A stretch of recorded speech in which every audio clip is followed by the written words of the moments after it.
नमस्कार। एक बार फिर आपका हमारे चैनल में स्वागत है। मैं प्रगति सिंह, होम साइंस लेक्चरर, आपको कैल्शियम के बारे में जानकारी दूंगी।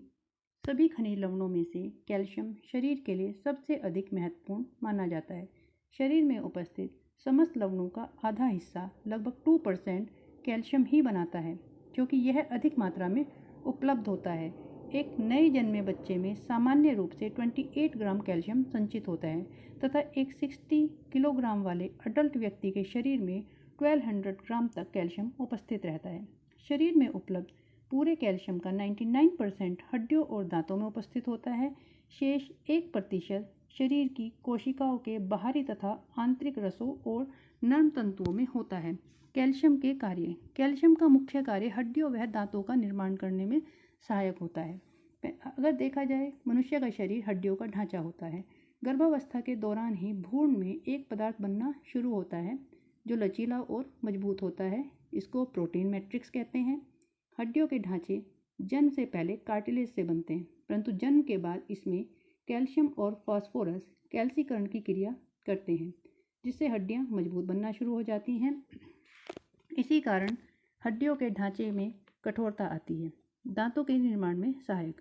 दांतों की संरचना के अनुसार यह 2 भागों से बना हुआ है, डेंटिन और इनेमल।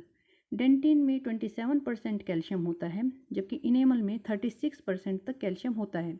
इनेमल में पाए जाने वाले कैल्शियम केराटिन और डेंटिन में पाए जाने वाले कैल्शियम को कोलेजन कहते हैं। नेक्स्ट है वृद्धि में सहायक। यद्यपि कैल्शियम की कमी का शारीरिक वृद्धि पर कोई प्रभाव नहीं पड़ता, लेकिन विभिन्न अध्ययनों में देखा गया कि जो व्यक्ति अपने आहार में कम कैल्शियम की मात्रा लेते हैं वे सामान्य व्यक्ति की अपेक्षा छोटे होते हैं। जिनके आहार में कैल्शियम की कमी होती है वे प्रोटीन की कमी से ग्रसित हो जाते हैं, और चूंकि प्रोटीन शरीर वृद्धि और विकास के लिए प्रत्यक्ष रूप से उत्तरदायी है, इस कारण यह लंबाई और वृद्धि में आई कमी कैल्शियम की कमी के फलस्वरूप आई कमी मानी जाती है। अम्ल क्षार का नियंत्रण। कैल्शियम शरीर में अम्ल क्षार का संतुलन बनाए रखता है। शरीर में क्षारीय माध्यम अधिक होने से शरीर को पाचन संबंधी कठिनाइयों का सामना करना पड़ता है। रक्त जमने में सहायक। कैल्शियम का कार्य रक्त जमाने में भी सहायता करता है। चोट इत्यादि लगने की स्थिति में रक्त का आयनीकृत कैल्शियम ब्लड प्लेटलेट्स को थ्रोम्बोप्लास्ट स्रावित करने के लिए उत्तेजित करता है, जिससे रक्त आसानी से जम जाता है। इंसुलिन को स्रावित करने में सहायक होता है। दिल की गति को नियंत्रित करता है। जैसा कि हम जानते हैं, हृदय डबल लेयर के आवरण से ढका रहता है। इस लेयर में एक लिक्विड भरा रहता है जिसमें कैल्शियम, सोडियम और पोटेशियम पर्याप्त मात्रा में होते हैं। हृदय की मांसपेशियों के संकुचन के लिए कैल्शियम की आवश्यकता होती है। विटामिन बी के शोषण में भी कैल्शियम सहायक होता है। संवेदनाओं को एक तंत्रिका से दूसरी तंत्रिका तक पहुंचाने में कैल्शियम का विशेष योगदान होता है। कैल्शियम के विखंडन से पदार्थ एसिटाइल कोलिन का निर्माण होता है, जिससे संवेदनाएं एक स्थान से दूसरे स्थान पर आसानी से पहुंचाई जाती हैं। कैल्शियम के स्रोत। कैल्शियम मुख्य रूप से 2 प्रकार के स्रोतों से प्राप्त होता है, एनिमल सोर्स, दूसरा है प्लांट सोर्स। एनिमल सोर्स में दूध और दूध से बने पदार्थ जैसे दही, मक्खन, पनीर, इनमें कैल्शियम पर्याप्त मात्रा में पाया जाता है। जबकि प्लांट सोर्स, इसमें हरी पत्तेदार सब्जियां, सोयाबीन, भिंडी, संतरा, ड्राई फ्रूट, तिल इत्यादि में कैल्शियम पर्याप्त मात्रा में उपस्थित होता है।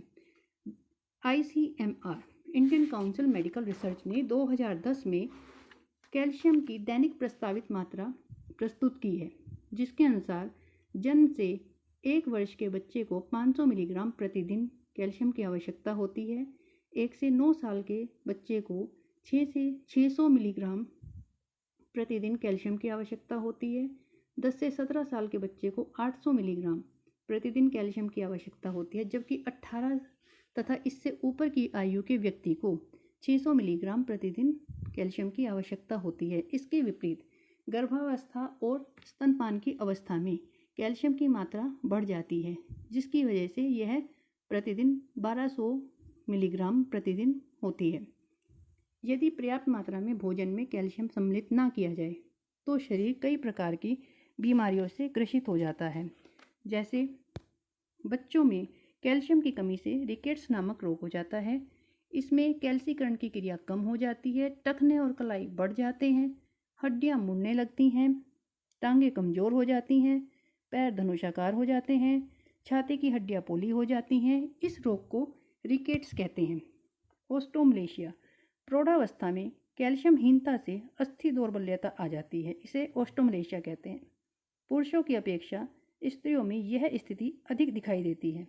प्रायः गर्भावस्था व स्तनपान की अवस्था में स्त्रियों में भ्रूणों की बढ़ी हुई कैल्शियम की आवश्यकता की पूर्ति नहीं हो पाती है, जिसके कारण यह विकार उत्पन्न हो जाता है। निरंतर कैल्शियम की कमी शरीर में रहने से हड्डियों में से कैल्शियम खींचना शुरू हो जाता है, जिससे हड्डियों में छोटे छोटे छिद्र हो जाते हैं। यह स्थिति ओस्टियोपोरोसिस कहलाती है। दोनों ही स्थिति में अस्थियां नाजुक, जल्दी टूटने वाली और लचीली हो जाती हैं। अस्थियों का घाव बड़ी कठिनाई से भरता है, रीढ़ की हड्डी में झुकाव आ जाता है, कैल्शियम की पूर्ति भोजन द्वारा नहीं हो पाती है और इस स्थिति में हड्डियों से निरंतर कैल्शियम खींचने रहने की क्रिया को डीकैल्सिफिकेशन कहते हैं। कैल्शियम का अवशोषण। कैल्शियम तत्व का अवशोषण छोटी आंत में होता है, इंटेस्टाइन में होता है तथा रक्त के द्वारा शरीर के एक स्थान से दूसरे स्थान पर पहुंचाया जाता है।